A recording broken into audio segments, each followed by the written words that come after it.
Indecifráveis amigos, preparem-se para a grande viagem. Sois os únicos sobreviventes diante da loucura. Os livros todos cantam em coro a morte térmica do universo. Tendes nuvens de neutrões à volta do cabelo. Numa viagem sem destino, no oceano vazio entre as galáxias, perdidos entre a poeira das estrelas, através das eras de cristal, perdidos no oceano vazio, Rigel, Yagar, Zeta, Tuban, NGC 253, orbitando entre as galáxias, viajamos com os cometas. Não temos lágrimas. Mercúrio, Terra, Urano, Plutão. Ao ritmo da compassada dança do universo, profetizamos a viagem. Orbitando numa viagem sem destino, perdidos. Somos filhos da eternidade, para além do tempo que corre em todas as direções. A nossa semente dispersou-se, alumiada pelas lantejoulas do infinito, mundo gelado. A nossa semente dispersou-se através das eras de cristal, deste universo ilha. Somos filhos da eternidade, perdidos nas trevas dos anos-luz, orbitando, na terra de Ninhuras, no oceano vazio, fragmentos, estrelas à deriva, nascidos de outrem, perdidos entre a poeira das estrelas, nascidos da escuridão, alumiados pelas lantejoulas do infinito, profetizamos o começo. Para além do tempo que corre em todas as direções, Alfa, Centauro, Andrómeda, Vega, Polaris, perdidos nos palácios da eternidade, Polaris, Riga, Sirius, Spiga, orbitando onde paira a lenda dos planetas, numa viagem sem retorno. Viajamos com os cometas, mundos gelados, sonhando com lugares onde nos abrigarmos. Não temos lágrimas. A nossa semente dispersou-se através das eras de cristal, explosões de sóis, explosões de estrelas. Viajamos com os cometas, perdidos nos palácios da eternidade, perdidos no oceano vazio, perdidos nas trevas dos anos-luz. Profetizais o começo, não tereis lágrimas, profetizais a viagem.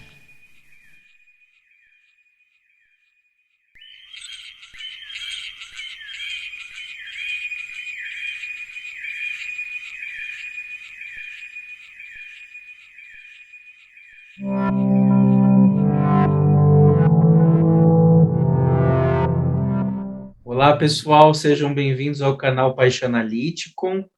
Hoje é o terceiro episódio da saga do Pedro Barbosa no Contato Extraterrestre Luso-Brasileiro.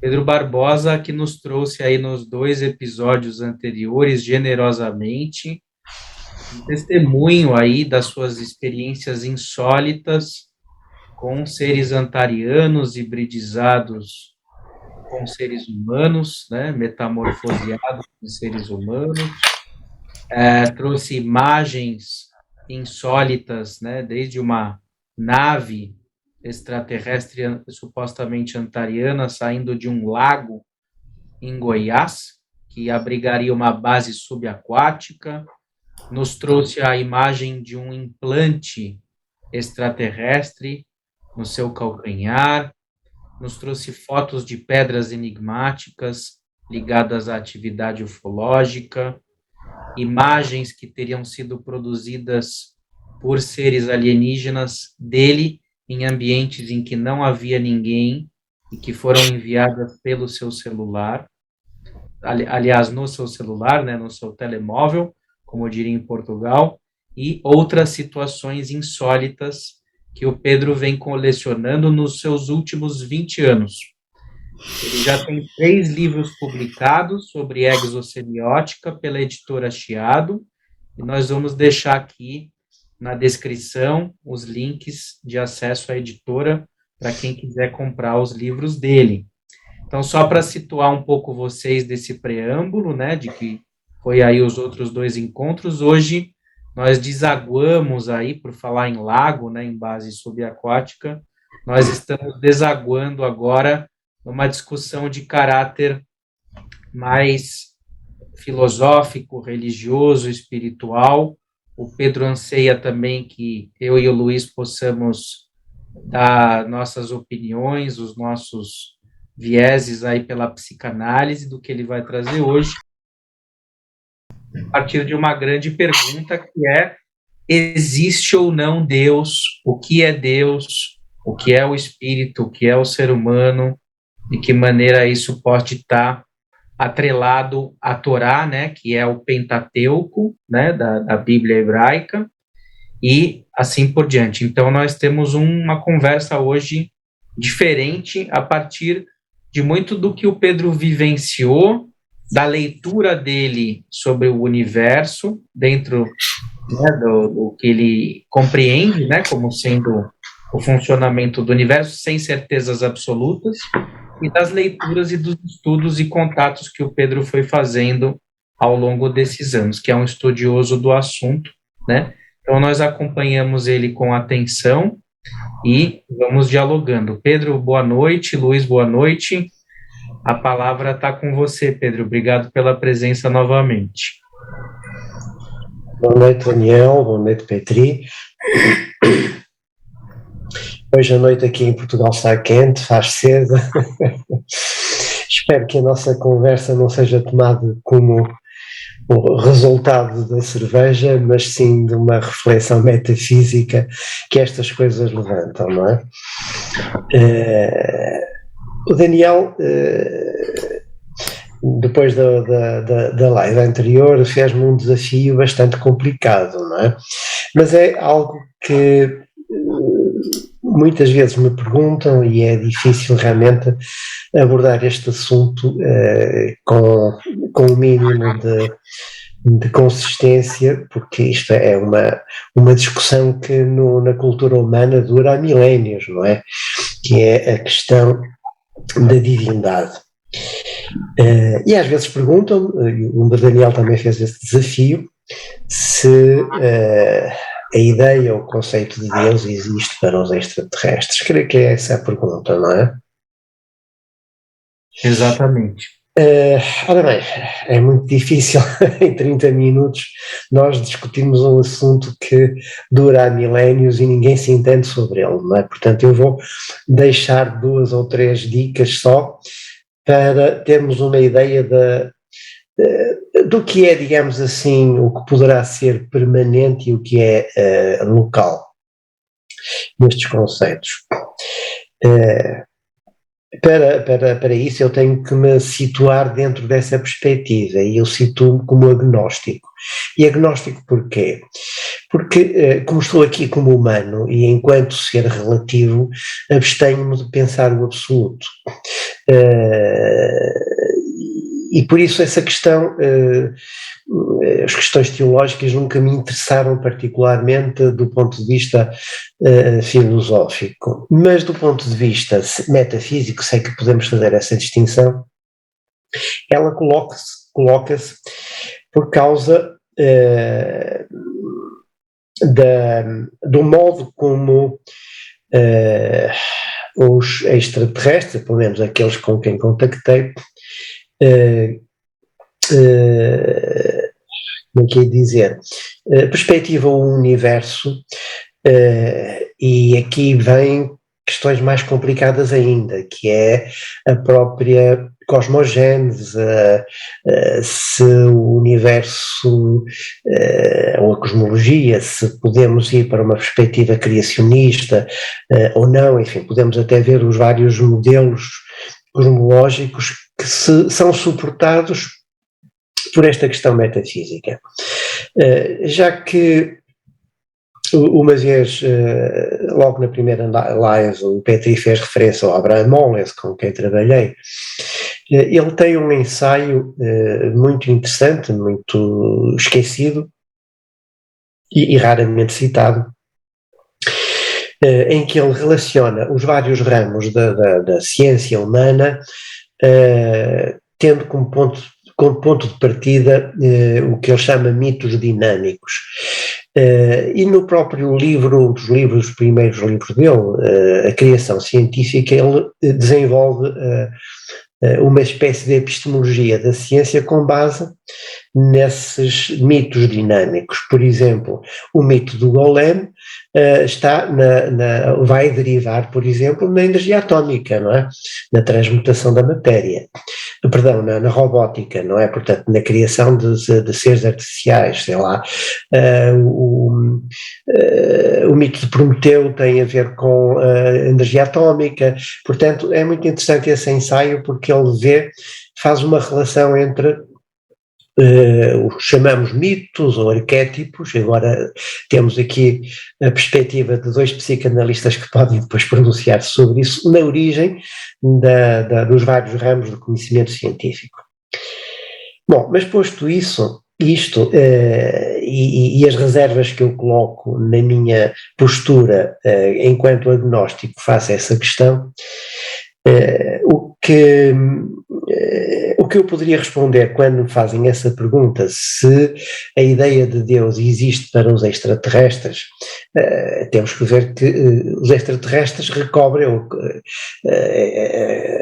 a palavra recobre uma quantidade possivelmente infinita de civilizações, mas daquelas que nos são mais próximas, que têm contacto connosco, a ideia que eu colhi quando abordei esse assunto, e no meu livro eu tive alguns diálogos com alguns dos meus contactos sobre isso, e eles dizem um pouco à maneira de Freud, ou até de Nietzsche, penso eu, não é? Que a ideia de Deus, claro que não estamos a falar aqui em Deus como um velho de barbas, enfim, isso é uma ideia ingênua, não é? Não é essa ideia que está em questão.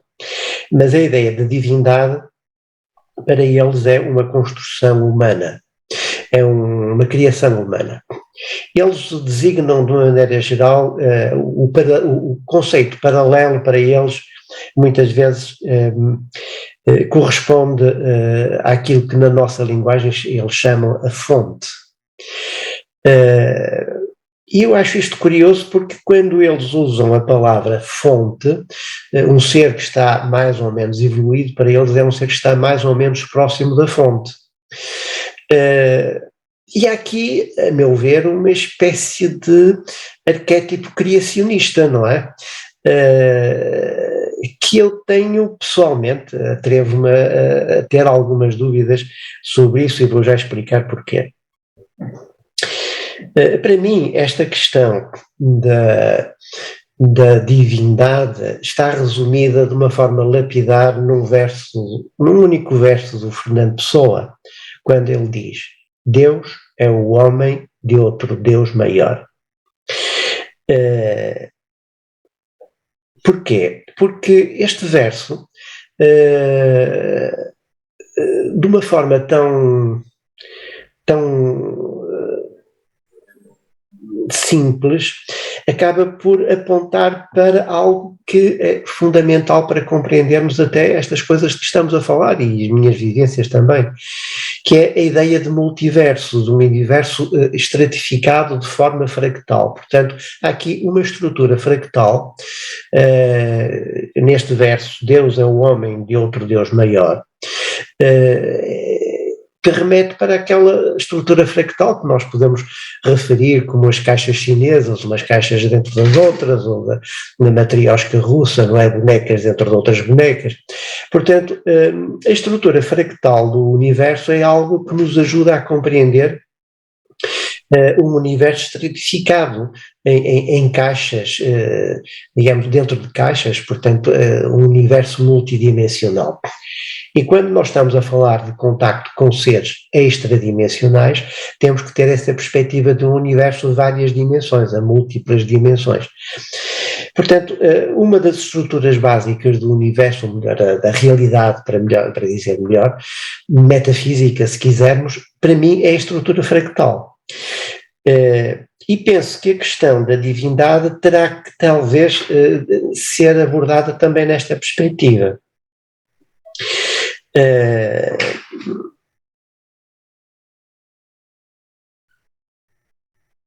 Eu, pessoalmente, em vez da palavra fonte, que é uma palavra que nós usamos na linguagem humana, mas que é aquela que se aproxima do conceito, pelo menos daqueles seres com quem troquei ideias sobre isto, eu preferiria a palavra todo, ou consciência universal, que remete para outras culturas. Por exemplo, a palavra o todo remete um pouco mais para a perspectiva hindu, budista, etc., não é?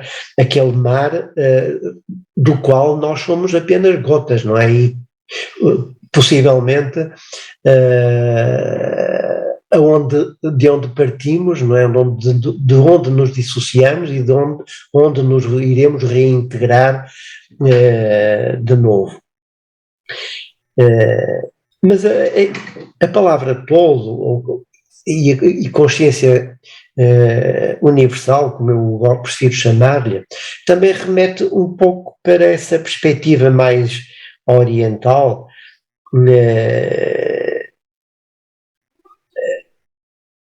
Eu tenho aqui os meus gatos pouco preocupados com metafísica aos saltos ali com os brinquedos, mas enfim, eles terão a sua metafísica própria. E por isso perdi-me no que estava a dizer. Se me ajudarem, eu tento repor o raciocínio. É da parte do Oriente, né? Sim, porque esta ideia de consciência, já sei o que eu queria dizer, esta expressão que eu uso com mais frequência, consciência universal, remete para algo que me parece também interessante, se um dia tivermos ocasião de discutir, que é o chamado arquivo acástico, não é? Onde está, digamos assim, a memória do universo, que é uma espécie de internet cósmica, não é? Gravada no éter e não na eletrónica. E dentro do meu agnosticismo eu evito a palavra Deus exatamente porque para mim a espiritualidade e a religiosidade são coisas distintas e às vezes um pouco antagónicas. E a palavra Deus, a meu ver, julgo eu que etimologicamente vem de Zeus, Theos, grego, não é? Ora, Zeus era um deus romano e não era uma divindade, o pai dos deuses era um ser que eles, enfim, os gregos chamariam um ser um imortal, não é? Mas na realidade a mitologia grega, a mitologia romana e as várias mitologias das várias culturas, possivelmente, na minha perspectiva pelo menos, correspondem não a esse conceito mais abstrato de divindade, mas a seres cósmicos que migraram para o planeta e que, sendo muito mais evoluídos do que a humanidade nessa altura, eram tomados como deuses. Alguns mais negativos fizeram questão de se apresentarem como deuses, não é? Aí temos os reptilianos e os draco-reptilianos que estão um pouco mais nessa linha. Depois também fala-se muito nos Anunnaki, dentro da cultura suméria, que são muitas vezes referidos, aliás o Zecharia Sitchin, no campo da UFO-arqueologia, estudou muito bem a civilização suméria e esses estudos estão na origem da ideia de que o Homo sapiens sapiens, aquele que estamos agora aqui a falar enquanto humanos, não é, encarnados, biologicamente, teriam sido manipulados geneticamente ou criados, entre aspas, por esses Anunnaki a partir do Homo erectus na altura, que seria um primata, o primata talvez mais evoluído na época, mas isto possivelmente há 50 mil anos atrás, portanto ainda na era Atlante, antes deste ciclo civilizacional. Então, esta é a razão porque eu evito a palavra Deus, porque para mim esse Deus, Theos, de Zeus, tem mais a ver com seres extraterrestres que habitaram o planeta e ainda possivelmente não, alguns ainda cá estão, algumas dessas civilizações ainda cá estão, e de certa maneira de uma forma dominante, não é? Isto remete depois para a exopolítica, não vamos hoje discutir isso. Portanto, isto é para dizer que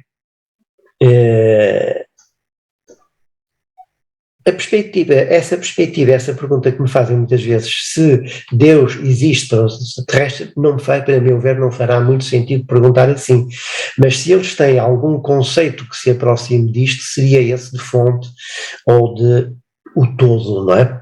Ou de energia universal, consciência cósmica universal. Mas eu gostava já agora de fazer um desafio aos meus dois amigos enquanto filósofos e psicanalistas.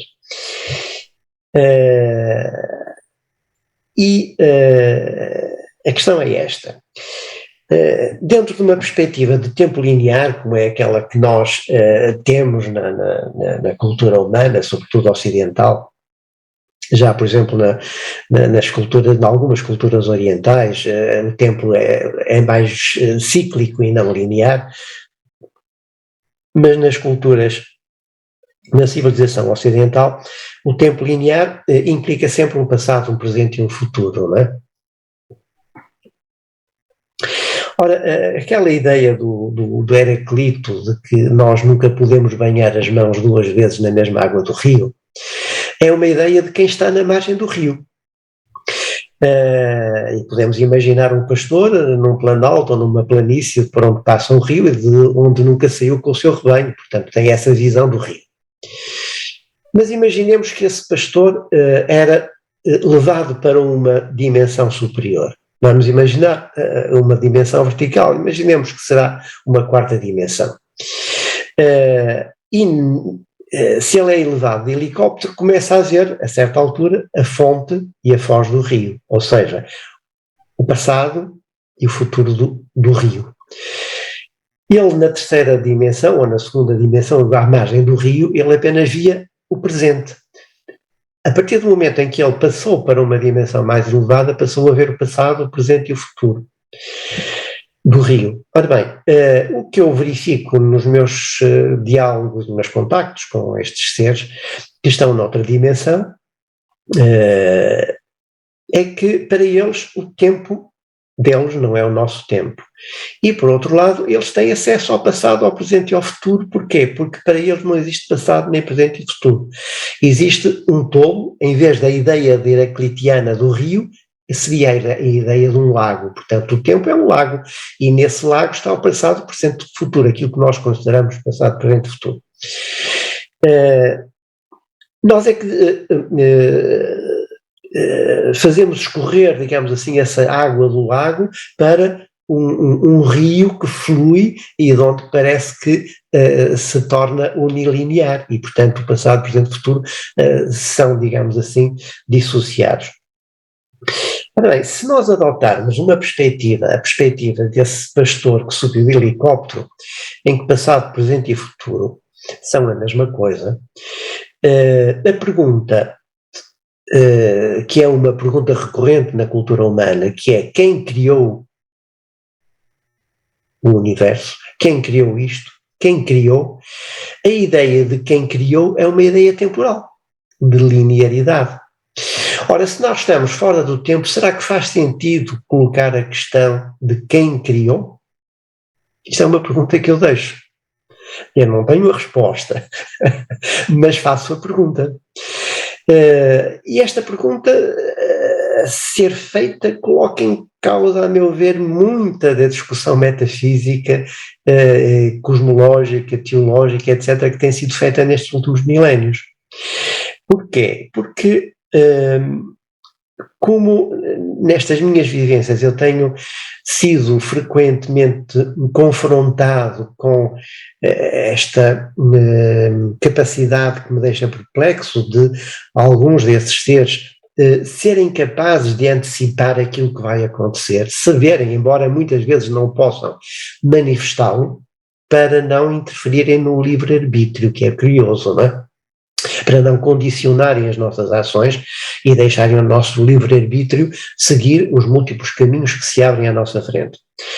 Mas a verdade é que eles têm acesso, ou talvez porque têm acesso ao arquivo acástico, ou por outra razão, a verdade é que eles têm acesso ao meu passado, isto é uma coisa que eu constatei, aos meus passados de outras vidas e aos meus futuros, ainda que digam coisas muito escassas sobre o futuro, mas sobre o passado, ou os vários passados, aí ele já se tem manifestado de uma forma muito mais precisa. Então fica a pergunta agora para os meus dois amigos. Se nós nos colocarmos nesta perspectiva extratemporal ou supratemporal, em que o passado, o presente e o futuro passam a ser a mesma coisa dentro de um lago, digamos assim, será que é pertinente ainda a questão da origem? Eu vou precisar melhor esta questão em termos cosmológicos. Como devem conhecer, há duas teorias que se digladiaram no século XX sobre na concepção do universo, de uma perspectiva astronómica e cosmológica, que foi a teoria do Big Bang, que é muito conhecida, não é? E essa teoria é uma teoria criacionista, porque é um início, não é? Em contraposição, um astrónomo muito conceituado, inglês, o Fred Hoyle, propunha outro modelo do universo, que era o que ele chamava a teoria do universo estacionário. O universo estacionário não quer dizer que seja estático, ele é dinâmico, porque havia uma constante criação e destruição de matéria. O que também é muito curioso, porque se aproxima da própria mitologia hindu, em que Brahma, Vishnu e Shiva correspondem a estas três entidades, a da criação, da destruição e do equilíbrio. E que depois se vai refletir na cultura ocidental, na dialética, seja hegeliana, idealista, ou na dialética materialista do Marx, por exemplo, que é a tese, a antítese e a síntese. Portanto, tudo isto se joga por palavras diferentes, mas com conceitos similares. Então, numa crítica que esse Fred Hoyle fez num livro interessantíssimo que é O Universo Inteligente, ele fez a crítica do Big Bang, dando a entender que o Big Bang triunfou sobretudo nos Estados Unidos e no Ocidente, mas particularmente nos Estados Unidos, porque era uma cultura muito assente no texto bíblico e, portanto, numa ideia criacionista do universo. E, portanto, essa teoria triunfou porque encontrou ali um terreno, um humus fértil para se enquadrar nos arquétipos da cultura ocidental. E voltamos à questão dos mitos dinâmicos do Abraham Mollins, não é? Quer dizer, as próprias ideias cosmológicas têm um arquétipo, um mito por detrás. Pode ser o arquétipo criacionista ou o outro, digamos assim, mais intemporal. Mas é curioso que nessa crítica que o Fred Hoyle faz à apresentação desse livro, ele dá essa explicação, mas é curioso que ele só publicou esse livro depois de se aposentar, porque sabia que se não fosse assim ele teria problemas na universidade onde dava aulas de astronomia. Portanto, foi prudente o suficiente. E também por isso, se calhar, eu estou aqui a falar destas coisas com mais à vontade do que falaria se estivesse ainda ligado ao ensino. Portanto, eu deixo esta questão, já agora, relativamente a esta questão das duas teorias cosmológicas, a do Big Bang e a do universo estacionário, eu, uma ocasião, num congresso onde estive presente, em que estavam vários astrónomos, foi numa comemoração no Dia Mundial da Astronomia, enfim, não me recordo, uma data especial. E tive ocasião de colocar esta pergunta a alguns astrónomos de profissão, não é? E eles responderam-me que a teoria do universo estacionário de Fred Hoyle foi um pouco posta de lado pelos astrónomos ocidentais, porque a teoria do Big Bang estava mais assente na factualidade, nos factos que eles escolhiam nos seus observatórios e nos seus cálculos. Mas eu mantenho a minha ideia, enfim, sem ser astrónomo, obviamente, mantenho a minha ideia que em termos arquetípicos, para mim faz mais sentido a teoria do universo estacionário, mas dinâmico, do Fred Hoyle, porque é uma teoria que se enquadra dentro desta questão que eu disse desta visão extratemporal. E, portanto, já não é uma perspectiva linear do tempo em que há um passado, um presente e um futuro, e, portanto, nós interrogamos sobre a origem de alguma coisa e o fim dela. Ora, numa perspectiva extratemporal, a pergunta sobre a origem e o fim não faz sentido, porque estão todas dentro do mesmo lago do lago, não é? O que é que vos parece, enquanto filósofos, psicanalistas, sobre estas dúvidas que eu estou a colocar? Eu posso colocar algumas coisas sobre isso. Então, eu acho a questão, ela é interessante em vários níveis ou aspectos, né? Mas seria importante clarear algumas coisas nesse ponto. Por exemplo,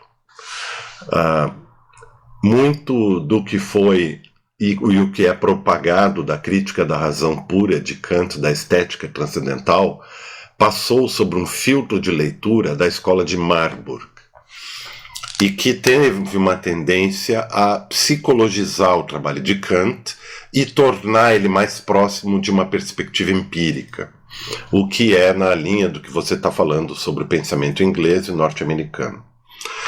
O Kant estabeleceu para a compreensão humana, não outra compreensão, mas a compreensão humana, duas formas a priori da apercepção transcendental, as quais delimitariam tudo aquilo que é capaz de ser processado pela razão, pelos sentidos, começando pela percepção, os sentidos, o entendimento e a razão. Só que na tradição ocidental nós invertemos essa ordem. Todo mundo faz isso, inclusive Heidegger fez isso. Coloca em primeiro lugar o tempo e em segundo lugar o espaço. Mas Kant não fez isso. O Kant colocou em primeiro lugar o espaço, seja ele qual for. E na época, claro que ele estava trabalhando com um espaço euclidiano até Newton, né? E sendo crítico. Isso pouca gente fala. E o tempo se torna uma medida secundária, interior e subjetiva em relação às modificações que se davam no espaço para ele. Então eu estou apresentando para vocês uma forma completamente diferente e pouco usual de abordar essa questão, né? Então, o tempo, ele não é tridimensional. O tempo, se ele puder ser pensado em termos de dimensão, ele é algo de uma dimensão 1. É só comprimento sem largura. Acontece que nós representamos o tempo já numa superfície bidimensional de dimensão 2. Nós riscamos numa folha de papel a curva ou a linha do tempo, tanto faz, porque a curva é reta ou a reta é curva, dá na mesma, né? Em termos de topologia, né? Inclusive na própria teoria quântica, né? O que acontece é que o tempo, ele é uma abstração e uma quimera dentro da nossa existência, e que nós regulamos a nossa transformação da superfície, no rosto, no papel, no mundo, etc. Nós marcamos posicionadores, e esses posicionadores são muito esse aspecto que você falou.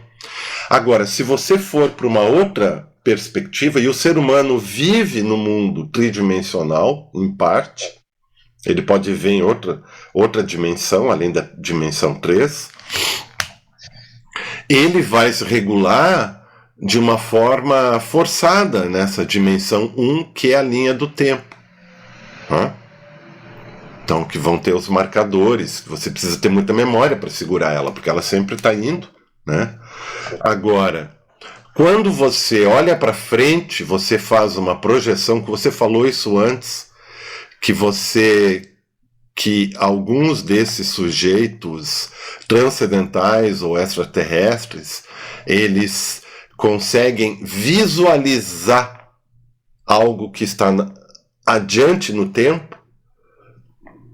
É como se o tempo fosse um critério de verdade para nós, e eu discordo disso profundamente, né? Eles simplesmente têm acesso a essa realidade, essa transformação que pode acontecer, e isso os matemáticos chamam pensamento em 4 dimensões, quando você consegue pensar em 4 dimensões. E nada tem a ver com o tempo, tem a ver com a possibilidade estocástica, inclusive, de uma transformação de um estado atual para um estado posterior.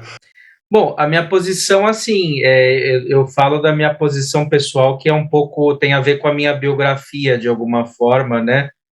Então, eu não estou aqui falando em nome dos psicanalistas, né? Até porque eu acho que essa discussão, ela extrapola um tanto dos limites da psicanálise, né? No seguinte sentido, né? Que a psicanálise, ela, digamos, pelo meu entendimento, né? Ela tem como objetivo escutar, mas não, digamos assim, validar a verdade subjetiva, o sofrimento daquele que fala, encontrar, digamos, uma verdade que está sendo enunciada e que, ao mesmo tempo, ela é desconhecida daquele que fala, que é o que a gente chama de inconsciente, né?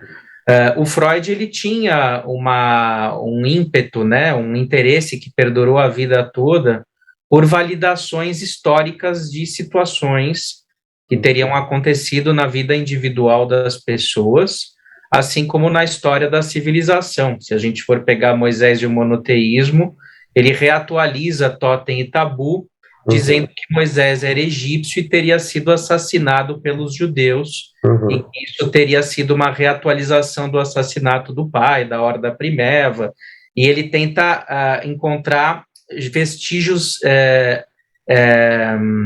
no Egito Antigo, na religião de Akhenaton, que era o culto ao Deus único, né, o Deus Sol, né, para tentar mostrar o quanto Moisés teria utilizado da religião de Akhenaton para tentar espalhar o monoteísmo para os judeus, que até então não seriam monoteístas. Essa é a visão do Freud. Enfim, tem todo um imaginário, como você pergunta, que é do Freud e da necessidade dele procurar acontecimentos causais, factuais, né, para explicar a origem do trauma. Ele nunca abandonou completamente a origem do trauma, né, a teoria do trauma, né? Então, qual que é o meu posicionamento? Falando em espírito do tempo, nosso Zeitgeist, né? O Luiz, que é alemão, espírito do tempo, né? Qual que é o nosso espírito do tempo hoje? É o espírito da ciência, mas não só da ciência e muito menos só da ciência newtoniana, darwiniana, enfim. Nós estamos em constante mutação, né? E o que eu percebo é que há um certo cansaço, posso estar enganado, tá? É a minha opinião. Eu acho que há uma certa fadiga, um certo cansaço do paradigma naturalista no sentido causalista, no sentido de um relojoeiro cego, de uma evolução, né, que se daria de forma não inteligente, de maneira aleatória e assim por diante, tanto a nível do universo, da origem, da estrutura atômica do universo, como dos organismos na sua natureza molecular.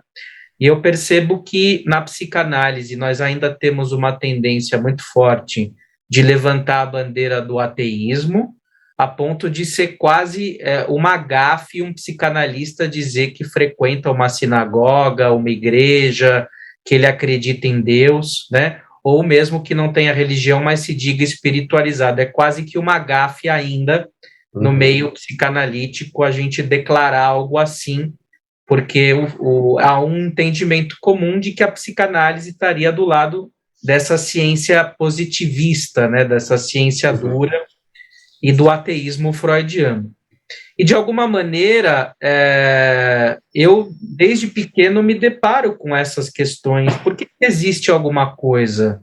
Da onde eu venho, né? Como é que é possível uma natureza, num processo de bilhões de anos, que eu nem sei computar o que é isso, criar um ser que fala, alguém que está dentro de mim, que fala, que eu me mexo, eu posso mexer a minha mão agora para provar que eu existo, quer dizer, da onde vem a informação, da onde vem a consciência, da onde vem a linguagem, os processos de comunicação, né? Enfim, e isso tudo está muito longe de ser respondido pela nossa ciência. Então, eu acho muita pretensão que a gente tenha uma soberba, né? Uma onipotência de achar que a gente sabe tudo, porque, na verdade, a gente sabe uma gota, se é que sabe, dentro de um oceano, porque pode ser que essa gota que a gente acha que saiba, na verdade, não é nem uma gota, a gente tem uma compreensão equivocada, né, sobre ela, né?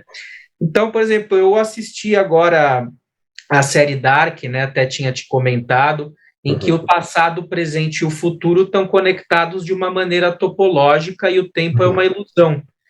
Eu mesmo, outro dia, vi aqui na BBC Brasil esse físico Carlo Rovelli dizendo que o tempo não existe, né?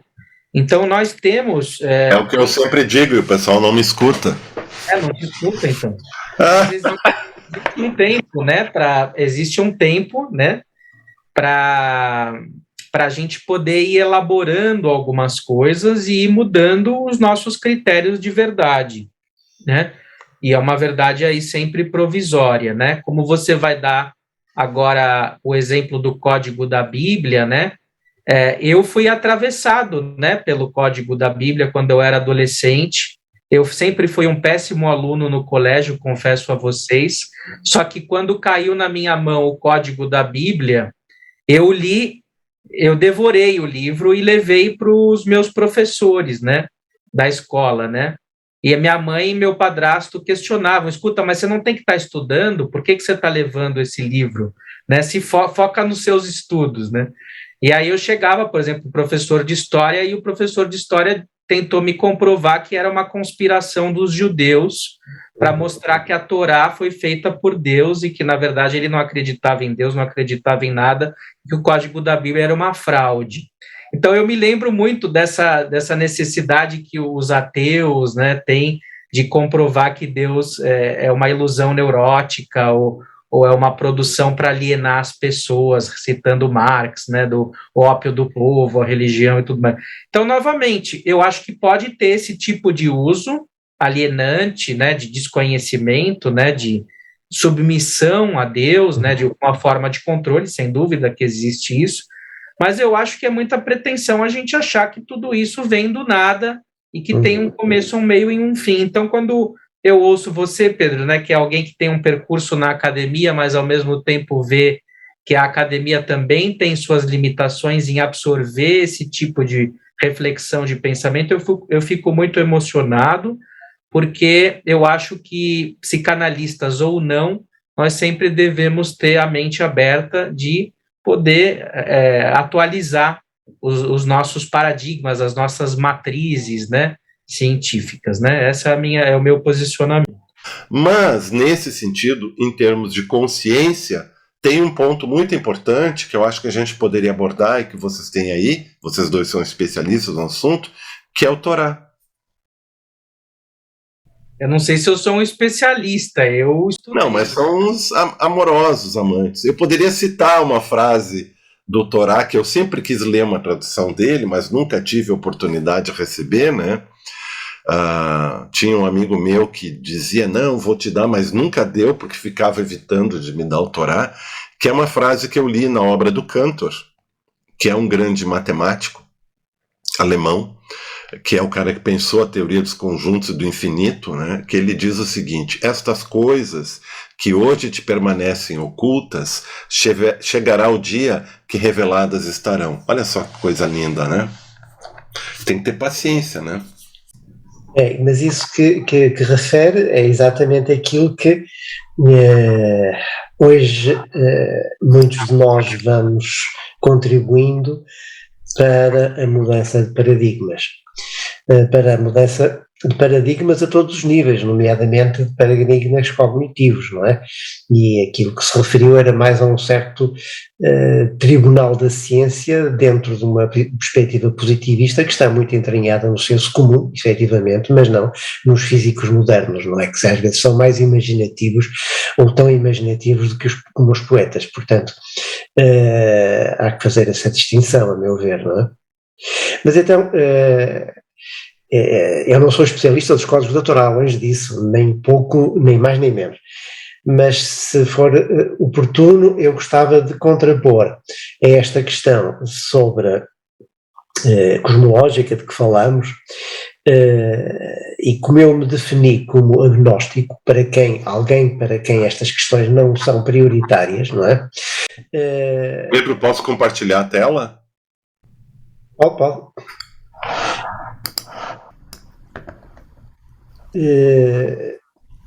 Algo com que eu me defrontei por ter um amigo que é estudioso dos códigos da Torá, e ele é sociólogo, Miguel Quaresma Brandão, é um judeu sefardita e um estudioso dos códigos da Torá há vários anos.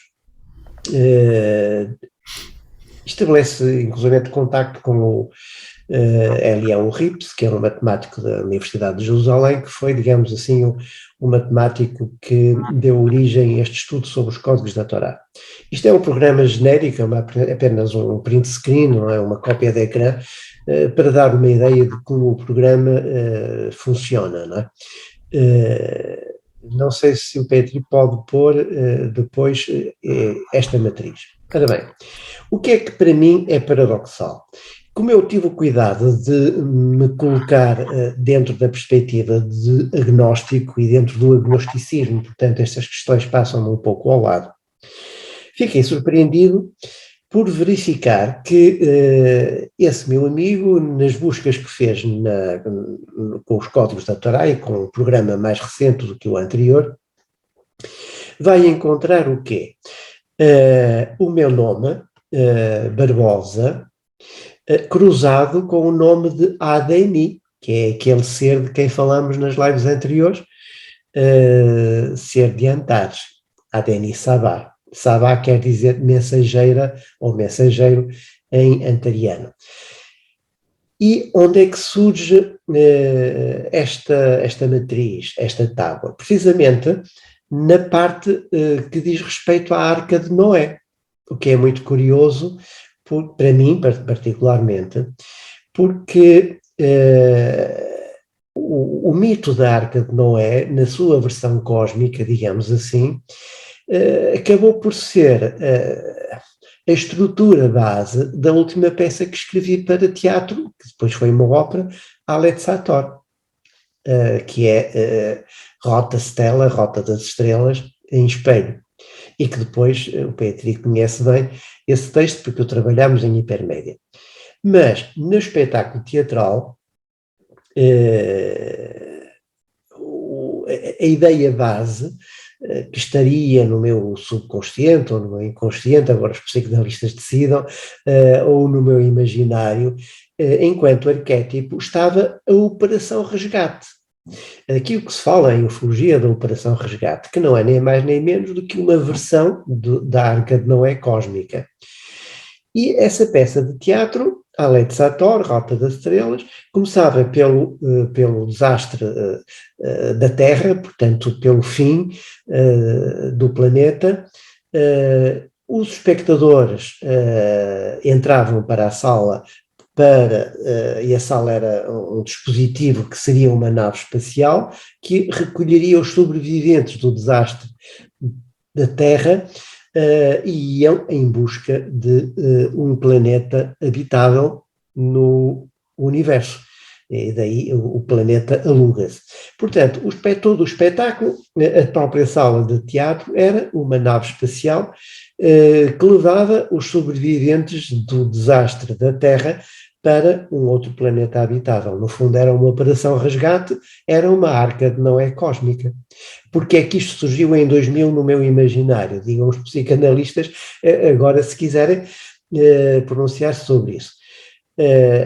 Acontece que um ano depois, isto surgiu muito antes das minhas vivências de que estamos a falar, mas um ano depois, e mais precisamente 2 anos depois, foi a Amazónia e começa esta vivência que, de certo modo, vem na continuidade dessa peça que primeiro surgiu no meu imaginário. E eu já estava, digamos assim, mentalmente preparado para as vivências que acabei por ter. E é preparado à custa de quê? Nos livros anteriores. Portanto, há aqui uma relação entre o imaginário e a realidade que me parece curiosa depois, do ponto de vista psicanalítico, se quiserem pronunciar-se. Mas o que eu pedia ao Petri, isto é uma imagem desse espetáculo teatral, vêm-se aqui até umas baterias, porque também tinha música eletrónica e música ao vivo, o texto era todo ele gerado em computador, portanto, o texto generativo, o texto eletrónico, e havia já aqui uma voz da transcendência, que era uma personagem que surgia de fora do palco, enfim, e que dialogava com os que estavam presentes na nave. Portanto, tudo isto acabou por ser uma espécie de metáfora, ou melhor, alegoria, às coisas que eu acabei por vivenciar de modo, como é que é dizer, mais vivido, passo o pleonasmo, nos anos seguintes. O que é que me parece paradoxal nisto? É que, sendo eu agnóstico, esse meu amigo vai-me mostrar nos códigos da Torá algo que confirma o que é o contacto entre Barbosa e Adeni, entre eu e esse meu contacto Adeni Sabá Antariano. É paradoxal, é surpreendente. Já agora, se me permitem, eu leio aqui um e-mail, uma mensagem que ele me mandou quando me mandou essa tábua dos códigos. O sobrenome Barbosa, depois escreve em hebraico, aparece na Torá associado 4 vezes a Adeni. Em toda a Torá escrita, o nome Barbosa aparece 212 vezes e Adeni aparece 247 vezes. Em 4 situações, os dois estão associados, o que é muito significante, diz ele. O primeiro e o mais relevante é na parte que fala da Arca de Noé, do dilúvio e da salvação das espécies. É impressionante. Esta matriz é mesmo muito relevante. Veja, por favor, com os seus próprios olhos, aqui e no anexo. Isto foi a mensagem que ele fez a acompanhar essa tábua. Houve outras matrizes de que poderei falar, se tivermos tempo, em que aparece o meu nome cruzado com Abraham Moles, que também foi determinante no meu percurso profissional, e curiosamente com um epíteto que era de Melek Elohim, ou Melek Elohim. Bom, mas ele não tem muita confiança nessas matrizes que me apresentou anteriormente e, portanto, pediu-me para não me estender muito sobre elas. Esta, para mim, é muito curiosa por tudo isto e porque vem confirmar num texto escrito há milénios que o meu nome e o do meu contacto, Adeni Sabá, estavam cruzados na Torá. Sendo eu agnóstico, não é?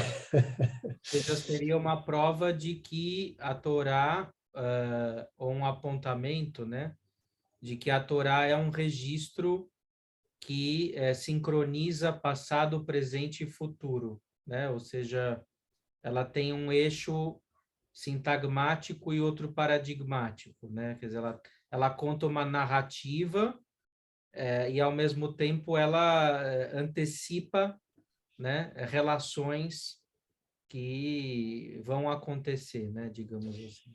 Sim, eu tenho tido bastantes trocas de ideias com esse meu amigo, uh, porque ele tem um pensamento bastante ortodoxo e o meu é muito heterodoxo, portanto aí conflituamos.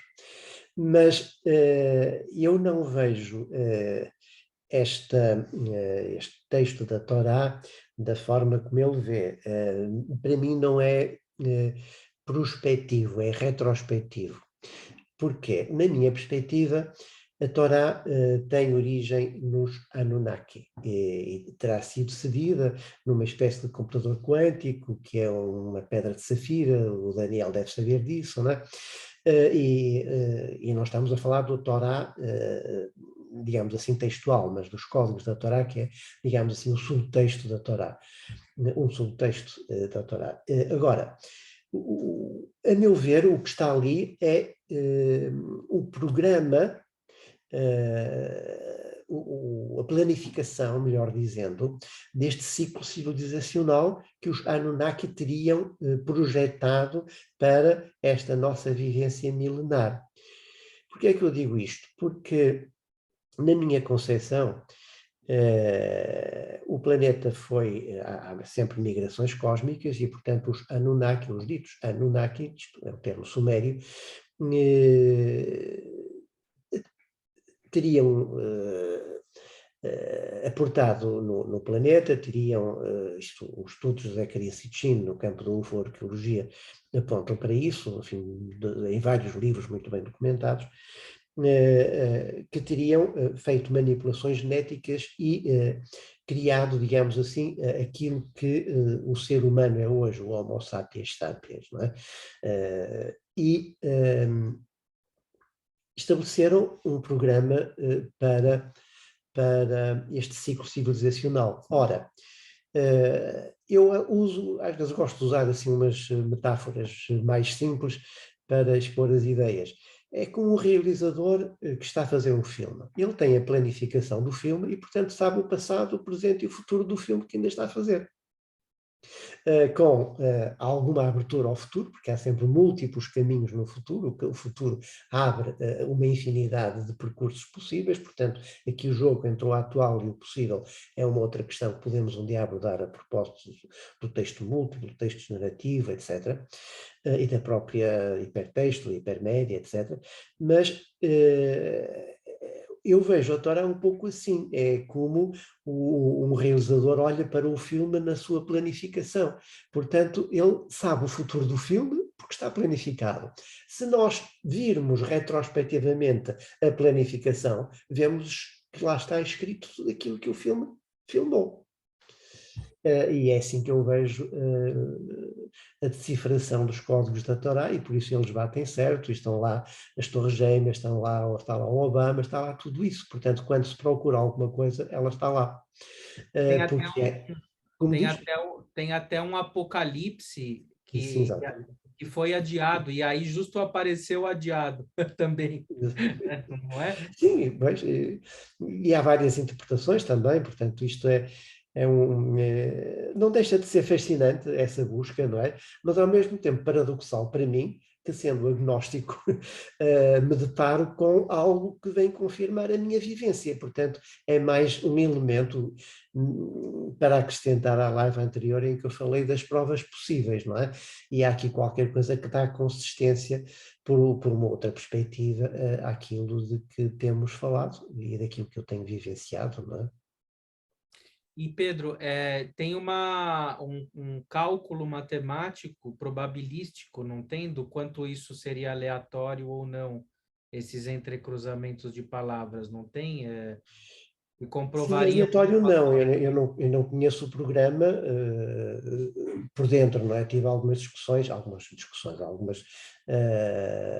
conversas sobre isso, não é? Eu, aliás, estive a analisar o programa, fizemos vários testes, ele uma ocasião veio à minha casa com o programa, o primeiro, e estivemos a ver o teste para vários outros casos, outras pessoas, e batia certo, realmente. Agora, eu não sei como é que o programa, o algoritmo do programa desconheço, não é? Isso aí será o professor Eliyahu Rips é que é o pai dos códigos da Torá, não é? mas aleatório não me parece que seja, não é? Agora, que é surpreendente, é claro que eu, como tenho alguma experiência, que é de quase 30 anos, com o texto generativo e no campo da ciberliteratura, da literatura gerada por computador, sei que quando se trabalha com grandes números, nós podemos encontrar praticamente tudo, e é um pouco também como a análise da poesia, nós podemos praticamente encontrar ali refletida a leitura que queremos fazer, mas não todas, não é? Porque o texto condiciona essas leituras, não é?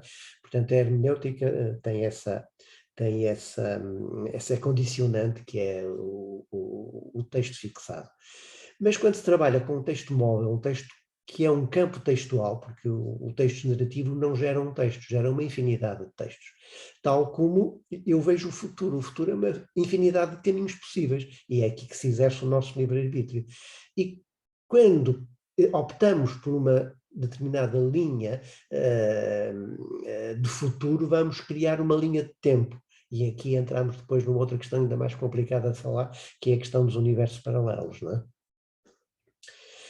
O meu contacto atual, a Ginés, que gosta frequentemente de usar imagens e metáforas para ideias complexas, ela, a propósito da noção de universos paralelos, que nós visitamos muitas vezes nos sonhos, que nós visitamos nas projeções astrais, nas viagens astrais, ela usa a imagem de uma romã, que é uma imagem linda, mas exprime, às vezes o que pensamos que está muito longe, está aqui ao nosso lado, separado por uma pele da romã. E a Ginés, de certeza que está aqui presente na nossa conversa, está aqui do meu lado direito, eu não a vejo, mas sinto-a. Manda um abraço.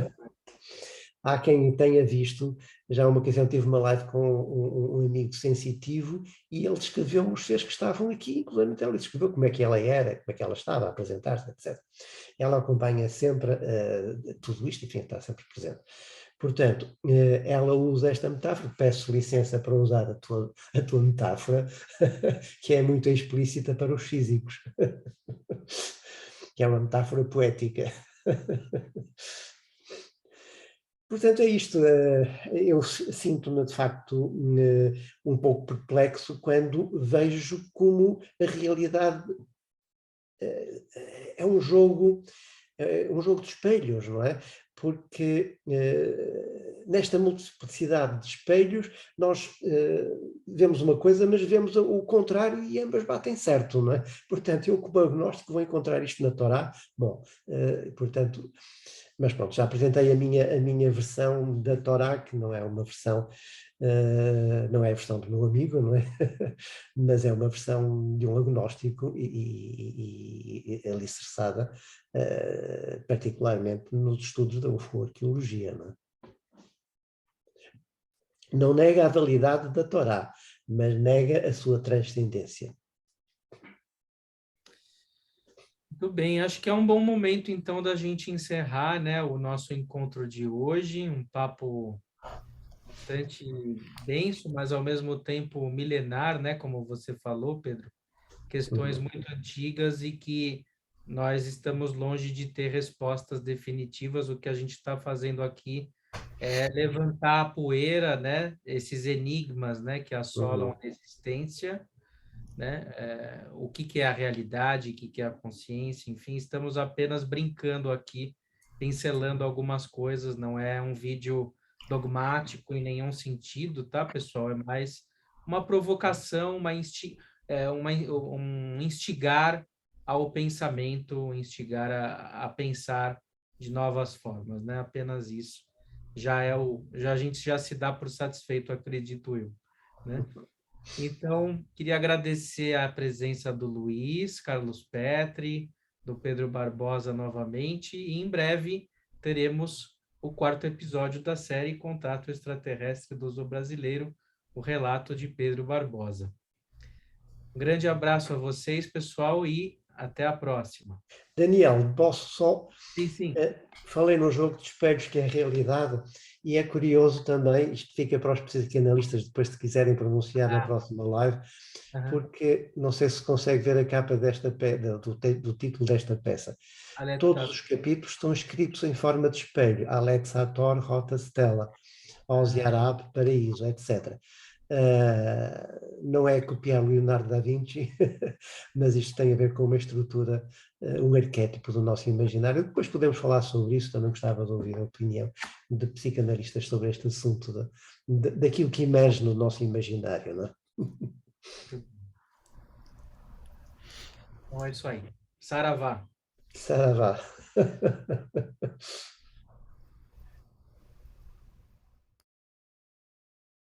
Crónica de um contacto extraterrestre, segundo volume. Miragem, Estrela Antares. A segunda parte de uma árdua experiência real de contacto alienígena. Um livro de Pedro Barbosa. Já à venda em todo o país e em chiadobooks.com.